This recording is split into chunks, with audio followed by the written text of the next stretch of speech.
समाजसेवी सरबजीत सिंह बॉबी ने कहा कि उनके लंगर को राजनीति का शिकार बनाया जा रहा है। एक साल पहले 25 अक्टूबर के दिन भी उनके लंगर हॉल की बिजली पानी को काट दिया गया था। उस दिन प्रशासन की ओर से बिजली पानी की सुविधा को दुरुस्त कर दिया गया, लेकिन शनिवार को एक बार फिर प्रशासन ने इस लंगर हॉल से बिजली पानी काट दिया। बॉबी ने कहा कि वे राजनीति से दूर रहना चाहते हैं, लेकिन प्रशासन राजनीतिक दबाव में उनके लंगर के साथ राजनीति करने की कोशिश कर रहा है। सरबजीत सिंह बॉबी ने आरोप लगाया कि जानबूझकर उन्हें परेशान करने का काम किया जा रहा है। नहीं चल रही, लेकिन 5000 स्क्वायर फीट दे दी गई। आईजीएमसी में बनी बनाई हमारी सराय पर भी उसका कब्जा करवा दिया गया, जहाँ पर वो अवैध वसूली कर रहा है। और अब वो वसूली के साथ साथ उसने गुरु नानक देव जी के नाम से वो वसूली शुरू कर दी है। गुरु नानक का घर उसका नाम रख दिया हुआ है। गुरु नानक के फोटोएं वहाँ पर लगा दी हुई हैं और वहाँ पर सारा दिन कूड़ा करकट पड़ा रहता है। पिछले कल भी एक वहाँ पर मेरी बहसबाजी भी हुई मेरे धरने के बाद उनके एक स्टाफ के कर्मचारी के द्वारा।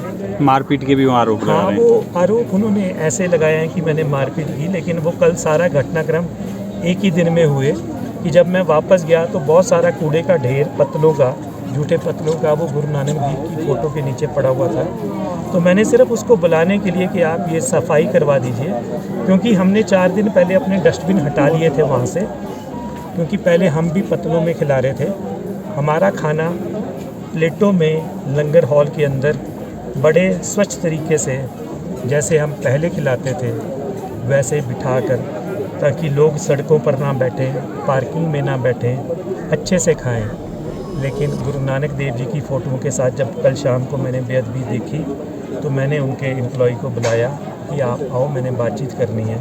और उन्होंने भी उसको एक अलग रूप देकर मारपीट में बदल दिया। मेरा सरकार से आग्रह है, मैं किसी भी पार्टी से बिलोंग नहीं करता, उस लंगर में राजनीति ना की जाए। गुरु नानक देव जी के नाम के साथ जो एक दुर्गति की जा रही है और अवैध वसूली की जा रही है वो तुरंत बंद करवाए, वरना ये एक ऐसा मुद्दा बन जाएगा कि आने वाले समय में इनको संभालना भी मुश्किल हो जाएगा। इस बार जब आपका कनेक्शन, मैं सभी का धन्यवाद करता हूं और आप हमेशा मेरा साथ देते हैं, सभी का धन्यवाद। हमारे साथ ये राजनीति पिछले 2-3 वर्षों से चल रही है और मुझे लगता था कि वो जो एक सीनियर एमएस जो हमें तंग करते थे, जो अब भगौड़े हो चुके हैं और आईजीएमसी छोड़कर जाके भरमौर में इलेक्शन लड़ रहे हैं, उसके जाने के बाद ये सारी राजनीति ख़त्म हो गई है। लेकिन राजनीति अभी रुकी नहीं है, राजनीति अभी भी चल रही है। और राजनीति ये चल रही है कि 25 तारीख को हमारा बिजली का कनेक्शन जो पिछले 13 महीनों से काटा गया था वो बहाल हो गया था।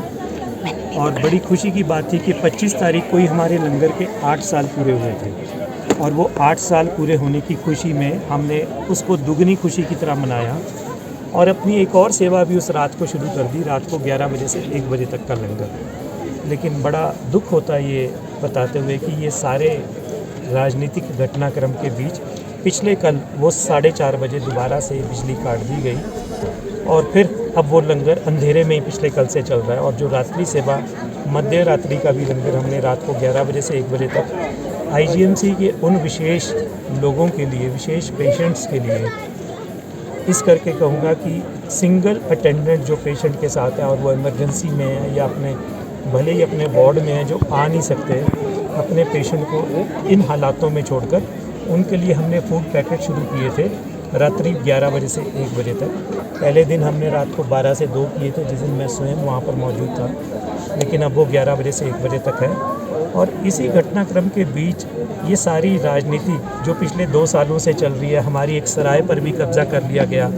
उस सराय की भी बहुत सारी वीडियोस वायरल हुई कि हमारे जो स्वास्थ्य मंत्री थे उन्होंने कहा था कि जी आप इनको दे दो, ये मुफ्त में चलाएंगे, कपड़े भी धोएंगे और खाना भी खिलाएंगे। उसकी भी 2-3 महीने पहले वीडियो क्लिप्स बहुत सारी वायरल हुई, जिसमें वो व्यक्ति विशेष जो सरकार का बहुत चहेता है और उन खास लोगों की एक श्रेणी में आता है, जिसके ऊपर बहुत एक अपार कृपा सरकार की शुरू से ही बनी हुई है। रिपन में भी उसको 5000 स्क्वायर फीट जगह अवैध रूप से दे दी गई, जहाँ पर कोई भी सेवा नहीं चल रही, लेकिन 5000 स्क्वायर फीट दे दी गई। आईजीएमसी में बनी बनाई हमारी सराय पर भी उसका कब्जा करवा दिया गया, जहाँ पर वो अवैध वसूली कर रहा है। और अब वो वसूली के साथ साथ उसने गुरु नानक देव जी के नाम से वो वसूली शुरू कर दी है। गुरु नानक का घर उसका नाम रख दिया हुआ है, गुरु नानक के फोटोएं वहाँ पर लगा दी हुई हैं और वहाँ पर सारा दिन कूड़ा करकट पड़ा रहता है। पिछले कल भी एक वहाँ पर मेरी बहसबाजी भी हुई मेरे धरने के बाद उनके एक स्टाफ के कर्मचारी के द्वारा।